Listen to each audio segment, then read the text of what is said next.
Bonjour, je suis Martine Schmurpf du CIRO et au nom de mon équipe et de moi-même, je suis ravie de vous accueillir ici.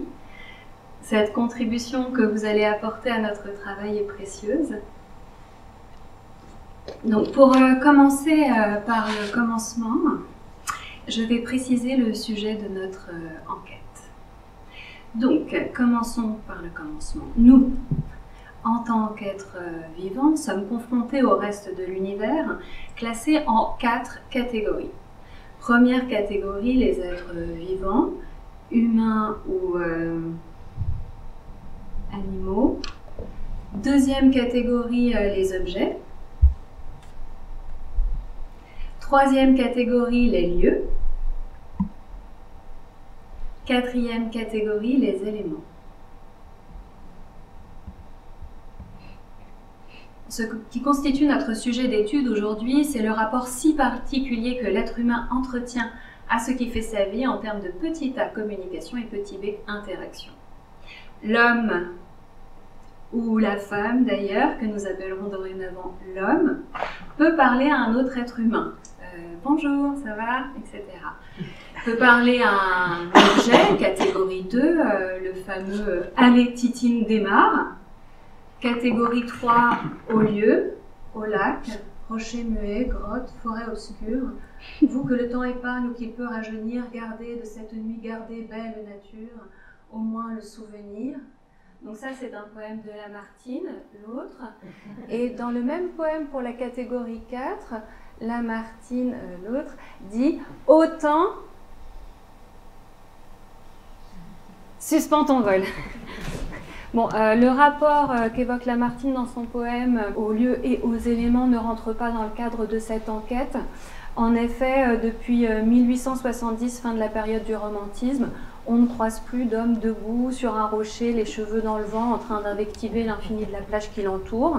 En termes de petit a, communication, petit b, interaction, l'homme moderne en panne de voiture n'invective pas l'air d'autoroute. Ô cruel air qui me garde dans ton sein, laisse-moi aller à la rencontre de mon destin, mais supplie sa voiture d'un « Allez, Titine, démarre ». Bon, et ça, c'est le signe que nous avons quitté la période romantique pour entrer dans l'ère matérialiste. Nous sommes en pleine phase matérialiste. On ne parle plus aux espaces, on parle aux objets. Donc le contenu de cette enquête est le rapport de l'homme à l'objet. Donc posons la question, quel est le rapport de l'homme à l'objet ? Quelqu'un a-t-il quelque chose à nous dire? Je vous remercie, nous allons commencer par le commencement. Donc, qu'est-ce qu'un homme et qu'est-ce qu'un objet? Bon, je vous propose de regarder avec moi l'extrait d'une interview. Je tiens tout d'abord à préciser que toutes les interviews diffusées ici ont eu lieu réellement. Les lieux et les personnes ont été changés par souci de respect de la vie privée. Moi, quand j'ai commencé à réfléchir à la question, j'ai eu un problème de délimitation de ce que c'est les objets. Et je suis pas sûre que ça vienne de moi, je pense que c'est... En général, j'avais un amalgame dans ma tête entre objets, produits, choses. Les gens étaient vaguement compris dedans aussi par mauvaises vieilles habitudes. Donc j'ai commencé par rire, tu vois, je me suis dit, bon déjà, les gens ont cessé d'être des objets, on va se concentrer sur du matériel.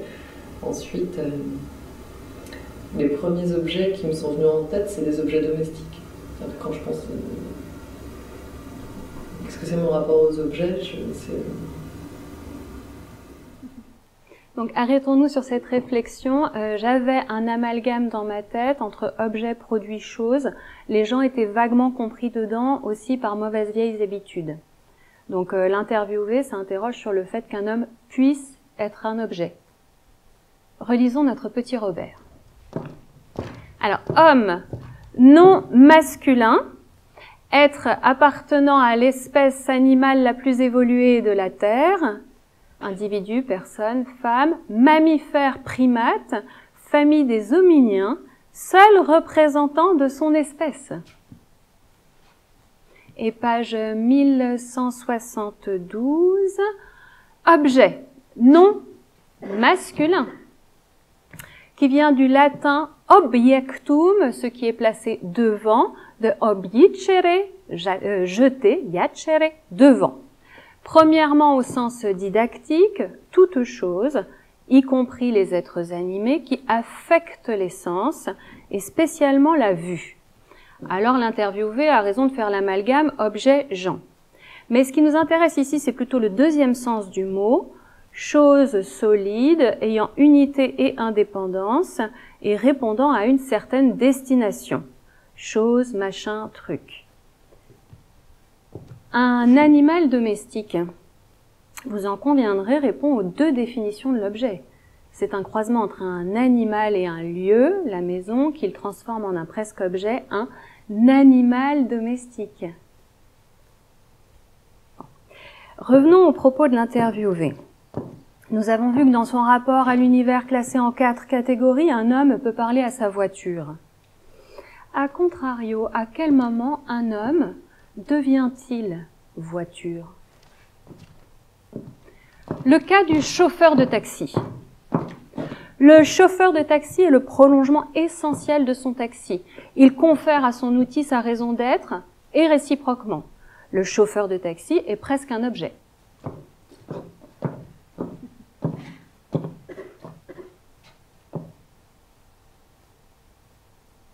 Alors celui qui entre dans le taxi parle au chauffeur, il en attend qu'il s'exécute.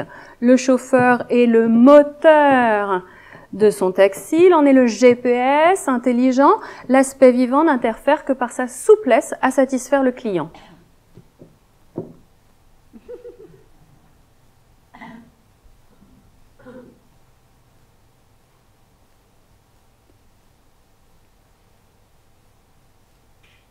Autant dire qu'un chauffeur de taxi contestataire ou mal aimable n'est plus un chauffeur de taxi, hein.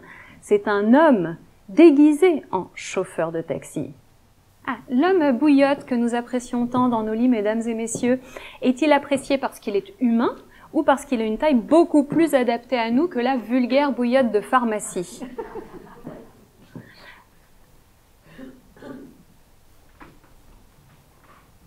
À la réflexion un peu des deux, sans parler de sa polyvalence d'utilisation qui en fait un objet de grand prix. Ah, une potiche, élégante expression qui désigne une ravissante femme décorative, marque bien une équivalence entre deux objets décoratifs dont l'un des deux n'est pourtant pas un objet. Il en va de même pour la cruche, le boudin, la planche à pain, le tonneau, le canon, la bombe, la grue. Vous avez d'autres propositions de ce genre? Donc, résumons. L'homme peut être un objet polyvalent. Un même homme peut être taxi, bouillotte, potiche, etc. On voit donc que ça n'est pas si simple de définir qui est vivant et qui est objet. Au plus fort de la passion, un homme peut crier « Fais de moi ton objet sexuel ». On est donc tenté d'en conclure que l'homme est attiré par le statut d'objet. À l'inverse, on n'a jamais vu un objet sexuel crier « Fais de moi ton homme ». On est donc tenté de conclure que l'objet est satisfait de son état d'objet alors que l'homme n'est pas satisfait de son état d'homme. Mais ça, c'est un autre problème. Bon, résumons. Donc l'objet est stable, il est binaire, il est ou il n'est pas, voire il peut être réparable, mais ça n'est pas toujours acquis. Et l'homme, en revanche, est premièrement vivant, ensuite malade, deuxièmement présent mais absent, les yeux dans le vague, non réceptif à ce qui l'entoure. Troisièmement, il peut se prendre pour un objet, comme nous venons de le voir. Et quatrièmement et dernièrement, bon, si on exclut l'aspect affectif douloureux, il peut être mort, et à ce moment-là, il ressemble terriblement à un objet. Maintenant que l'entrée en matière est faite, je vous propose une autre expérience pour peaufiner notre science de l'objet. Hein, donc, expérience grand 1, petit a. En quoi l'objet est-il un objet? Bon, d'aucuns se souviendront qu'objet vient du latin objectum, ce qui est placé devant. Donc nous allons tenter d'établir fermement les frontières de l'objet en confrontant l'homme aux 4 catégories de l'univers. Donc catégorie 2, l'objet.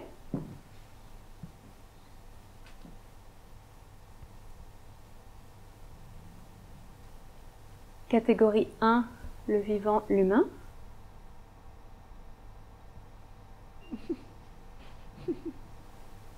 Catégorie 1, le vivant, l'animal.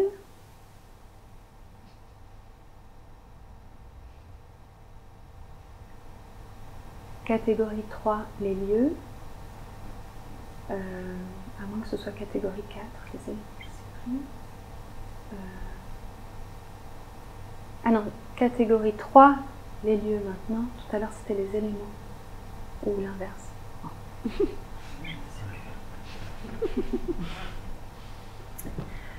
Donc, nous avons pu constater que l'objet se dissocie résolument du vivant, en ceci qu'il est placé devant, et n'essaie pas d'échapper à ce qui va lui arriver dans la seconde suivante. L'objet, c'est ce dans quoi on peut se cogner et qui ne se rebelle pas. Expérience grand 1, petit b, comment l'objet devient-il objet? Bon, nous avons vu, grâce aux définitions abordées tout à l'heure, que nous pouvons exclure l'homme de la catégorie objet, malgré sa grande utilité et sa polyvalence d'utilisation, en ceci qu'il ne répond pas aux critères établis ensemble précédemment, à savoir que l'objet, c'est ce dans quoi on peut se cogner et qui ne se rebelle pas. Grâce à toutes ces définitions, nous allons pouvoir maintenant voir si l'objet peut devenir objet, même si personne n'est là pour le nommer. Parce que qui dit objet est vivant, et qui est objet dit vivant en face de lui, qui lui dit objet. La potiche ne sait pas qu'elle est potiche si on ne le lui dit pas. Est-ce que, pour aller plus loin, il faut aussi que l'homme fabrique l'objet pour qu'il soit un objet? Par exemple, la pierre. Est-elle un objet même si elle s'est fabriquée quand le rocher s'est cassé? Bon, pour cette catégorie d'objets, nous allons faire évoluer la langue en l'enrichissant du terme objet brut. À moins que vous ayez d'autres propositions à nous faire, je vous remercie, nous allons choisir objet brut. Et les autres objets qui ont besoin de nous pour être fabriqués, appelons-les objets nous. À moins que vous ayez d'autres propositions, je vous remercie, nous allons choisir objet nous. Maintenant que nous avons établi deux catégories d'objets, intéressons-nous à la catégorie qui nous intéresse et regardons les objets fabriqués par nos soins, à savoir les objets nous. L'homme a besoin de quelque chose pour faire quelque chose, il crée un nouvel objet. Donc par exemple, l'homme a besoin de conserver sa nourriture, alors il crée une boîte de conserve. Ensuite, il a besoin d'ouvrir la boîte, alors il crée l'ouvre-boîte. Ensuite, il a besoin de faire chauffer la nourriture, alors il crée le micro-ondes. Mais comme la boîte de conserve n'entre pas dans le four à micro-ondes sans le faire exploser, alors il crée le Tupperware. Voilà. Ainsi, d'un simple besoin est donc née une infinité d'objets. Et je vous ai épargné le frigidaire, la casserole, l'assiette, le plat en verre, en terre, en céramique, le tétrapack, la barquette plastique, le lyophilisé, le surgelé, son congélateur, les caisses, les cajots, les caddies, les chariots, les supermarchés et leurs caisses enregistreuses, les sacs plastiques isothermes recyclables, les carnets de chèques, les cartes bleues ou or. Moi, j'aime beaucoup le doré. Bref, à l'origine de tous les objets, il y a les besoins élémentaires de l'homme. Et on peut dire que c'est bien qu'une génération succède à l'autre, ça permet de créer davantage d'objets essentiels, surtout quand ils sont jolis. Hein. Oui. Bon, l'objet n'est pas une génération spontanée. Hein. L'objet est fabriqué par l'homme à partir de matière, bois, métal, pierre, agate, olivier. Il nous faut donc tester les autres catégories d'étangs. Étang du verbe être et pas étang comme le lac de Lamartine l'autre, hein, les autres catégories d'étangs, pour définir qui se fabrique seul et qui a besoin d'un fabricant. Donc introduisons une nouvelle notion qui est la reproduction. Donc catégorie 1, le vivant, l'humain.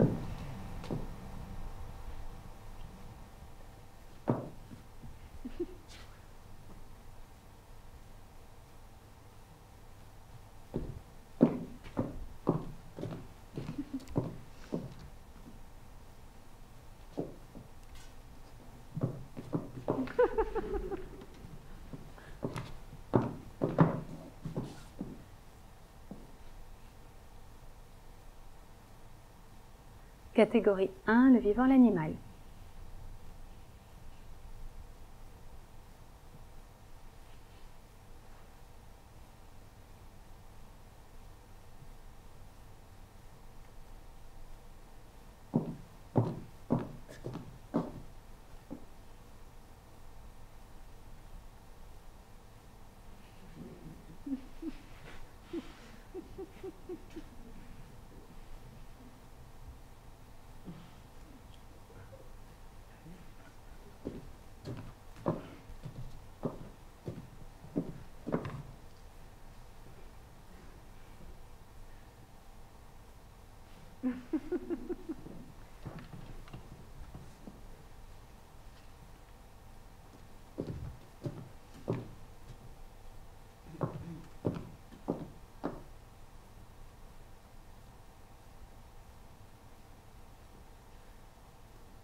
Alors, qui fabrique les objets? Regardons ensemble l'extrait de l'interview d'un fabricant d'objets, un designer. L'objet, oui, en fait, c'est le révélateur de l'idée, mais qui est en fait une idée de plaisir. Et donc, le plaisir que j'ai pu avoir, tout à coup avoir l'idée, mais c'est une idée qui est, au moment où elle arrive, c'est ah, bah, évidemment, mais c'est ça. Et en fait, tout ce moment où ça a été galère, l'objet était moche, j'ai pu me traîner une espèce de mauvaise idée de l'objet pendant plusieurs semaines en me disant est-ce que c'est vraiment ça qu'il faut faire? Bah, de toute façon, il n'y a pas tellement de meilleures solutions. Donc, et puis au moment où je dois faire le plan de cet objet, j'ai comme un sursaut, tu vois, presque de révolte en me disant mais c'est pas possible, on va pas quand même produire un truc comme ça, même si c'est la demande, etc. Qu'est-ce qu'il faut faire? Mais bien sûr, en fait, tout à coup, le projet, il rebondit en fait avec quelque chose qui était là depuis toujours, mais qui tout à coup prend une forme révolutionnaire par rapport à l'idée que je m'en faisais. Et tout à coup, c'est éclatant, effectivement, et c'est tellement évident, enfin, c'est tellement... ça ressemble tellement à ce que... Enfin, ça fait tellement écho à des choses qu'on connaît très bien. Et en fait, c'est ça qu'il faut faire. Et tout à coup, bah, voilà, il y a du plaisir. Et ça fait plaisir, enfin, j'imagine que ça fait plaisir à tout le monde de voir un objet comme ça. Parce que c'est une espèce de réconciliation, justement aussi par rapport au statut de l'objet qui est censé être sur un piédestal, etc. Alors qu'en fait, pour moi, un bon objet, justement, c'est presque un objet qui, peut-être par le clin d'œil qu'il fait à ce qu'on connaît très bien, bah, c'est juste quelque chose de très simple, en fait. Et donc, peut-être quelque chose qui est voué être oublié, et plutôt, c'est pas tellement l'objet qu'on regarde, c'est plus ce à quoi il nous fait penser.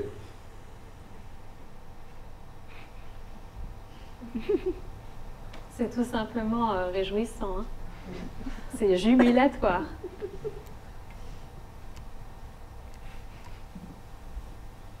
Ça ne vous enthousiasme pas?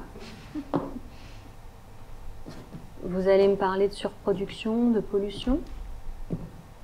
Vous êtes pour un développement écologique de la planète? Non, mais dès que l'homme s'en va, la nature, cette ingrate, reprend ses droits. Hein. L'homme ne peut rien sur elle.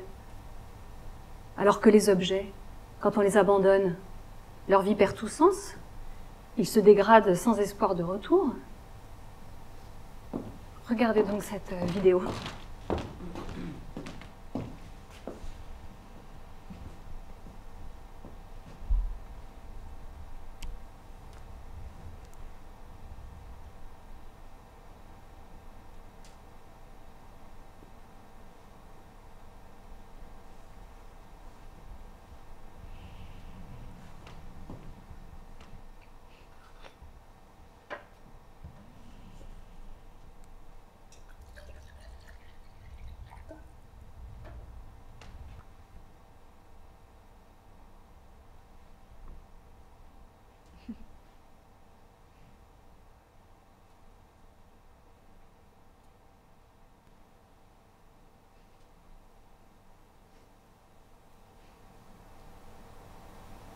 Vous voyez, c'est la nature qui a tout détruit. Hein.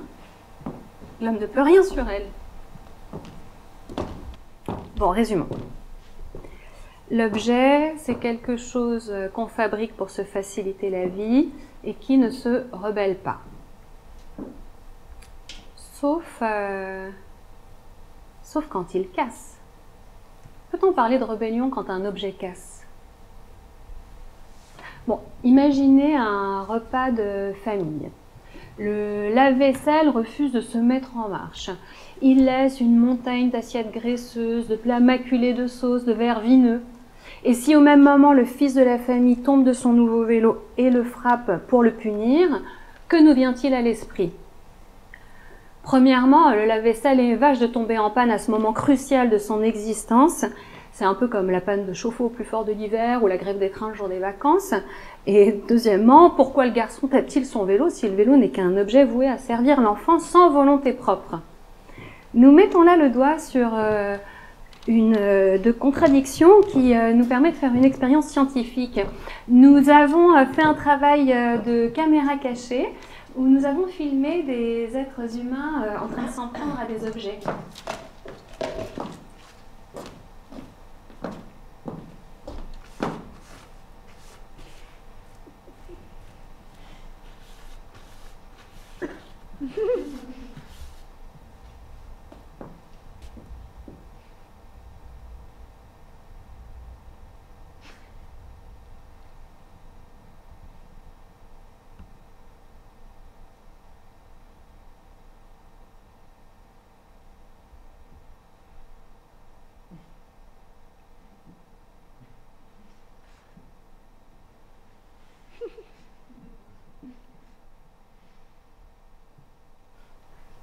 On peut dire qu'il n'y a pas de quoi être fier de soi. Hein. S'en prendre à de pauvres objets qui n'ont rien demandé, qu'on a fabriqués sans leur avis. Est-ce que l'homme peut arrêter d'être égocentrique, hein? Tout n'est pas comme lui, mu par des passions pas toutes avouables. Est-ce que ça nous rassure de nous dire que nous ne sommes pas responsables?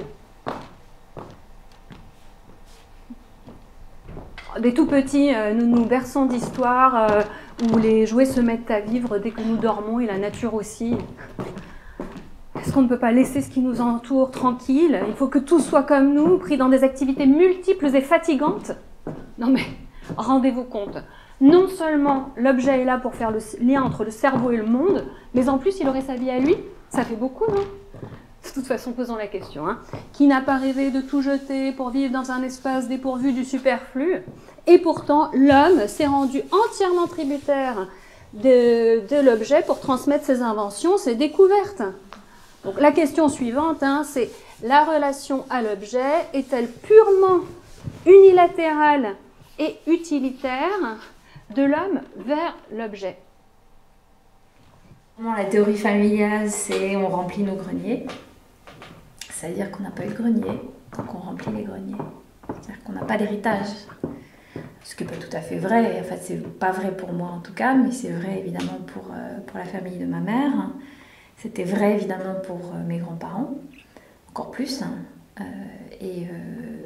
Tu sais, j'ai une tante qui est broc, c'est celle qui fait les meubles.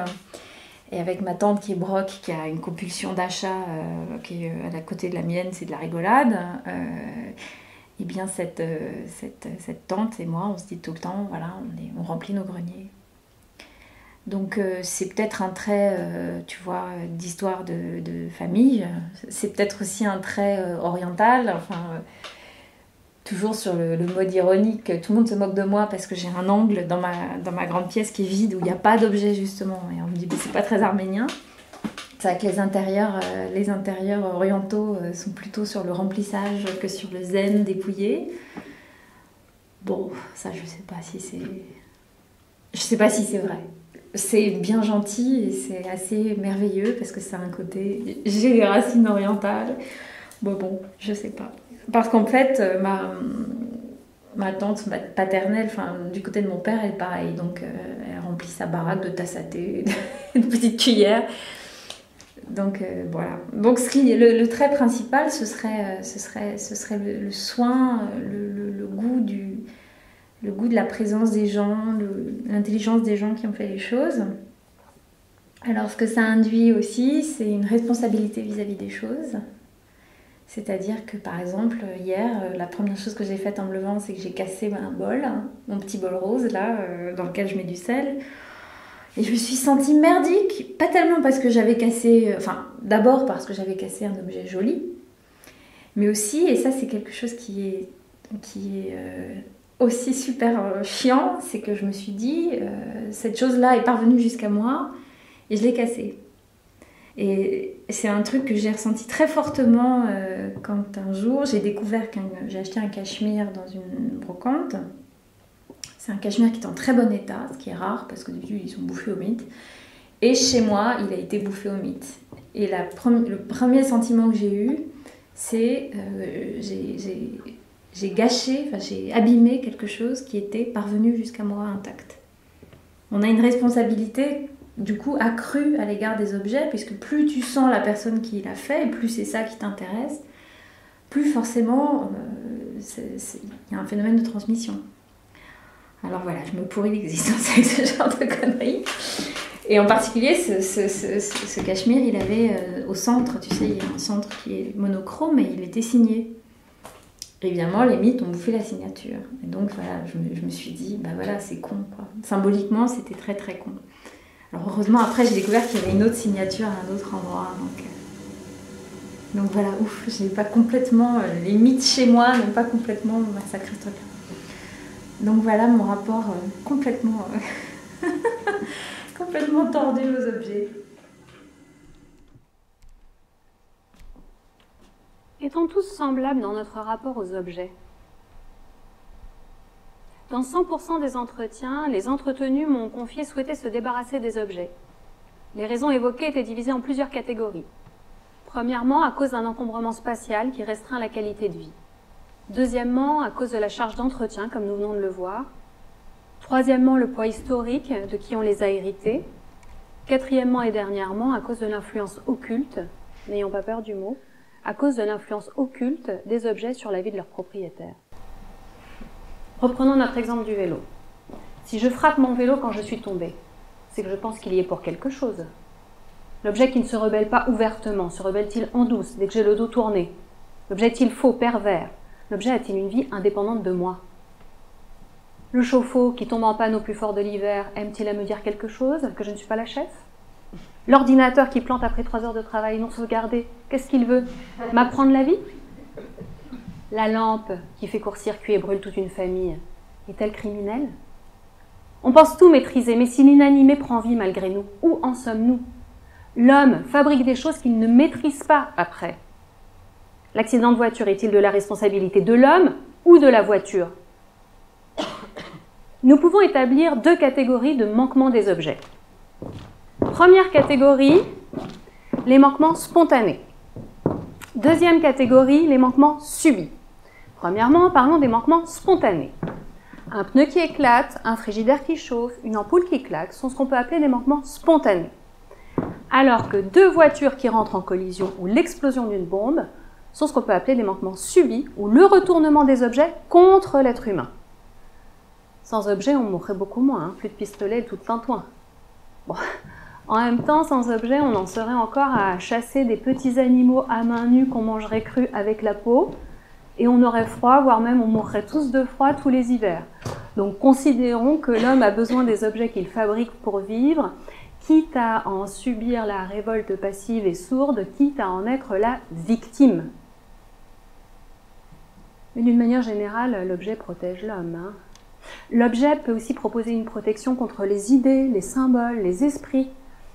Lorsque vous êtes en proie aux vampires ou aux esprits du mal, qu'est-ce qui vous protège efficacement? Là, vous allez me dire la gousse d'ail?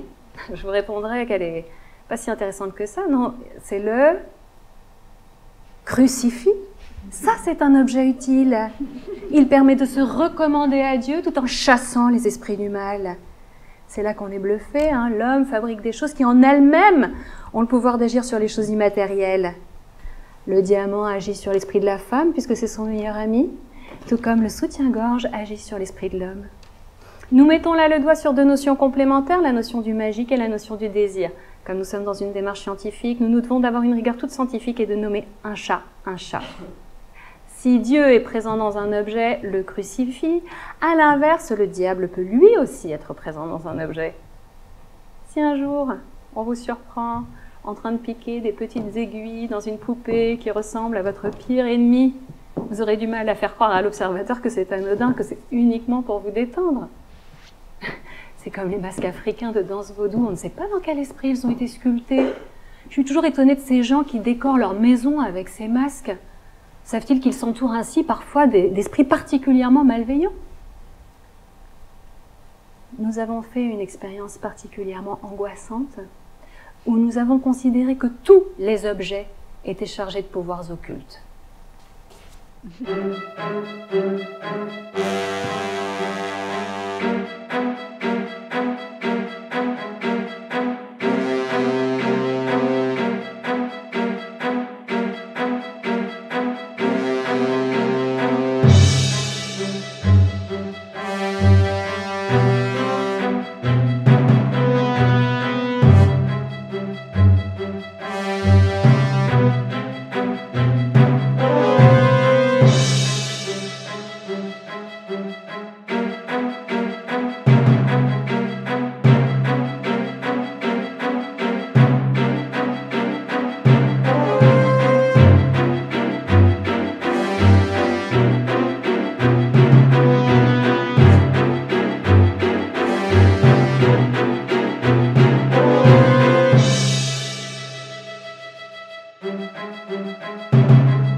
S'éteint dans le supermarché et on pousse tous un cri d'effroi.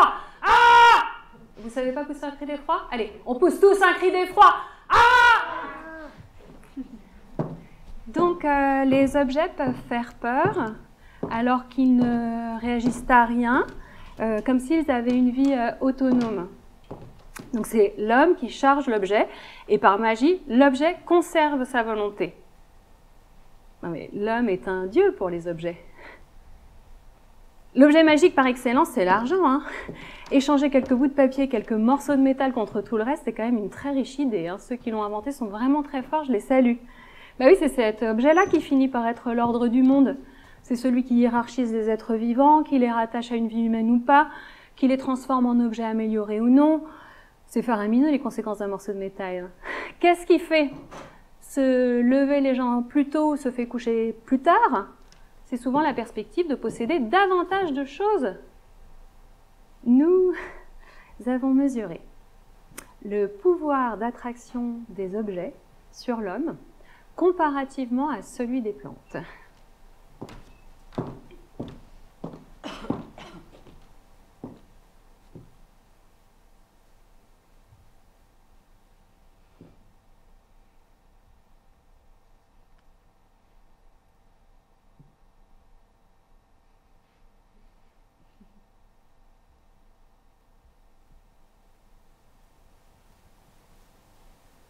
Donc cette expérience nous a permis de mesurer que le pouvoir d'attraction de l'objet sur l'homme est 674 fois plus fort que celui des plantes.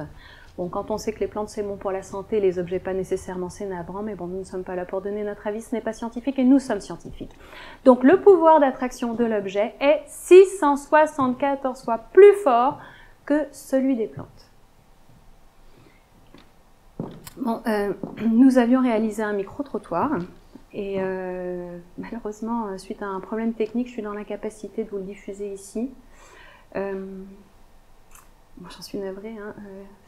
Donc je vais demander l'aide de quelques spectateurs qui voudraient bien faire le bruit des voitures, s'il vous plaît. Je les entends pas, les voitures. Ça va être difficile. Poète, non. Donc quelques voitures, s'il vous plaît. Merci. Et donc, je vais vous interviewer. Mademoiselle, s'il vous plaît, venez.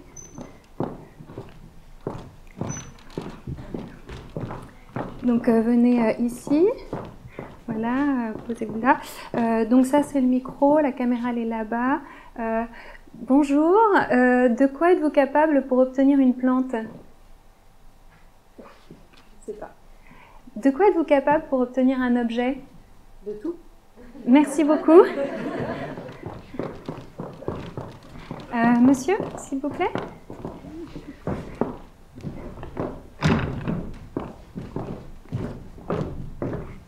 Merci. Donc, mettez-vous ici. Donc, le micro est là, la caméra là-bas. Bonjour, de quoi êtes-vous capable pour obtenir une plante? Je sais pas. Et de quoi êtes-vous capable pour obtenir un objet? De tout. Merci beaucoup.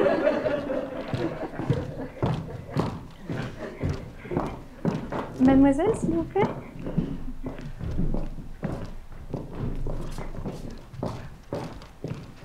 Donc, toujours ici, toujours la caméra là-bas, toujours bien dans le micro. Bonjour, de quoi êtes-vous capable pour obtenir une plante? Je ne sais pas. De quoi êtes-vous capable pour obtenir un objet? De tout. Merci, merci beaucoup. Bon, ces réponses étaient tout à fait intéressantes. Mais alors, dans le document d'origine, il y en avait une qui était vraiment édifiante. Et aucun d'entre vous ne l'a donnée ici. Donc, je voudrais demander l'aide de quelqu'un qui voudrait bien venir m'interviewer, s'il vous plaît. Oh, vous avez retenu les questions, hein, c'est pas très compliqué. Merci. Donc, vous êtes là. C'est vous qui avez le micro. Donc, il y a bien la caméra en face. Voilà. Vous vous souvenez des questions? Je vous écoute. De quoi êtes-vous capable pour obtenir une plante? De rien. De quoi êtes-vous capable pour obtenir un objet? Ah, ça me fait penser à une fois, pendant des soldes, j'ai vu une femme être prête à se battre pour une jupe. J'ai vu une jupe, c'était la dernière à ma taille. Je vois une autre femme la regarder. Je prends la jupe, je pars à toute vitesse, l'autre femme me suit. Je vois une caisse libre, je pose la jupe sur la caisse, l'autre femme arrive avec sa carte bleue sortie. Sans l'intervention de la caissière ou du chef de rayon, j'ai bien cru qu'elle était prête à se battre pour la jupe. Merci. Merci à vous.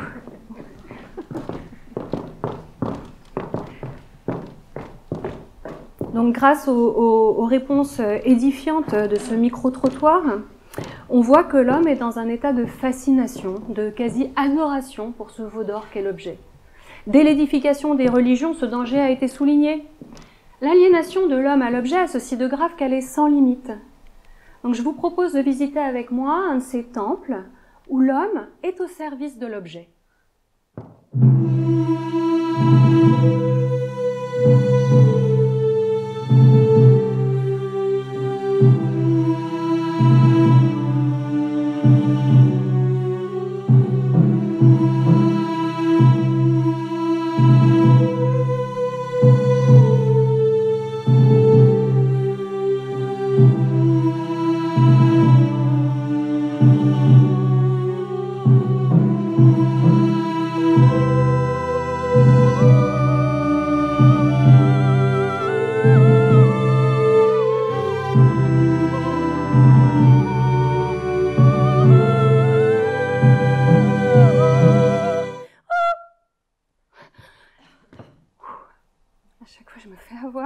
Pourtant, à chaque fois, je me dis non, cette fois-ci, tu te tiens, et j'y arrive pas. Donc, on pense tous être à l'origine de nos mouvements de vie, mais en fait, si vous regardez bien, il en va autrement. Bon, prenons la journée type de Monsieur Tout-le-Monde. On va dire que c'est lui. Le réveil sonne. Monsieur Tout-le-Monde se lève. Il est lavé par sa douche, habillé par ses vêtements, nourri par son bol, sa cuillère, son couteau, protégé par son manteau. S'il va à son travail par les transports en commun l'amènent à son travail, l'ascenseur l'amène à son étage. Et s'il travaille sur ordinateur, l'ordinateur le fait travailler toute la journée. Et la même chose en sens inverse pour aller se coucher.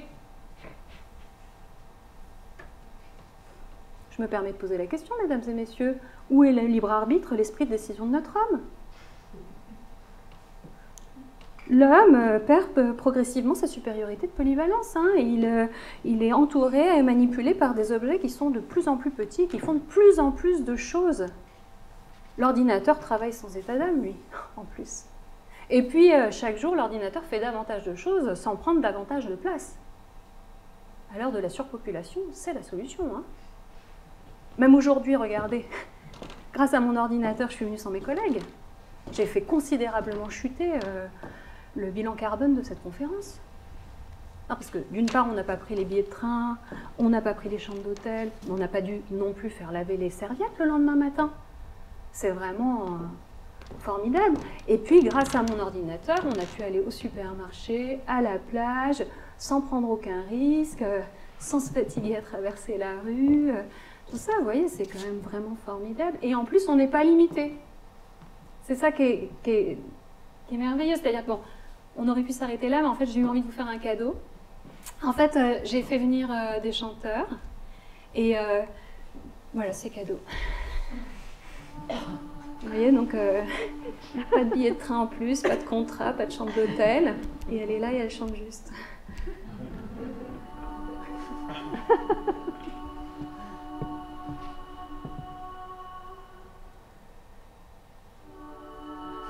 J'avais pas envie de limiter trop non plus parce qu'en fait, en cette période, on a quand même besoin de voyager un petit peu.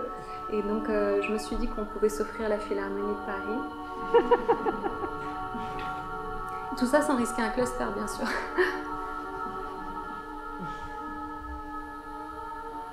Et puis, mine de rien, ne pas avoir besoin de demander aux gens comment ils vont, écouter la réponse, se mettre d'accord, négocier. Voilà, là au moins tout est efficace. Grâce au montage, il n'y a pas de temps mort. On est gagnant-gagnant. Hein.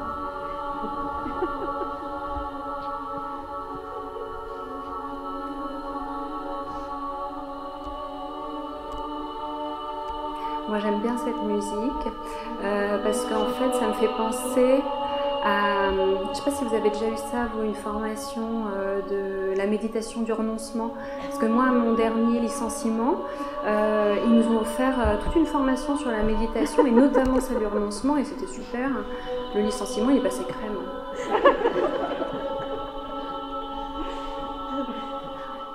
Remarquez, je vous ai dérangé, mais en fait, j'aurais pu aussi bien vous envoyer le lien YouTube pour voir la captation. Non, parce que moi, à force de me déplacer, je prends du retard dans mes séries Netflix. Et puis, si jamais ça vous plaît pas, comme ça, vous pouvez changer, il n'y a pas de conflit. J'aime pas les conflits. Ouais, et quand même, la cerise sur le gâteau, c'est que j'ai pu faire venir aussi la soliste. Elle est pas commode. Et donc, quand elle a accepté, j'étais vraiment très contente. Moi, il y a un dernier truc sur lequel je bute, c'est qu'on a quand même besoin des hommes pour acheter les objets. Sinon, on serait tellement bien.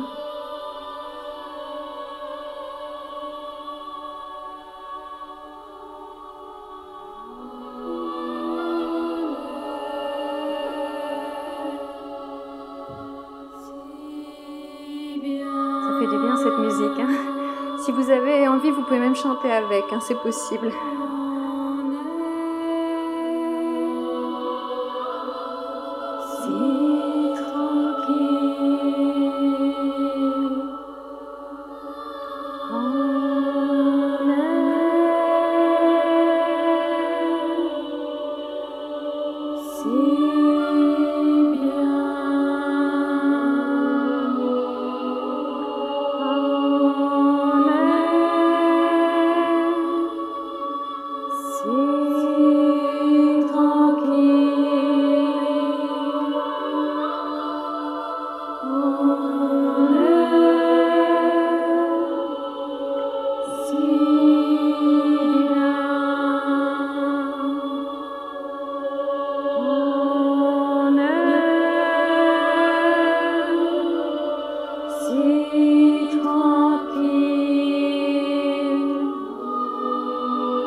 Merci beaucoup d'avoir été là. C'est génial de jouer avec du public en face de soi.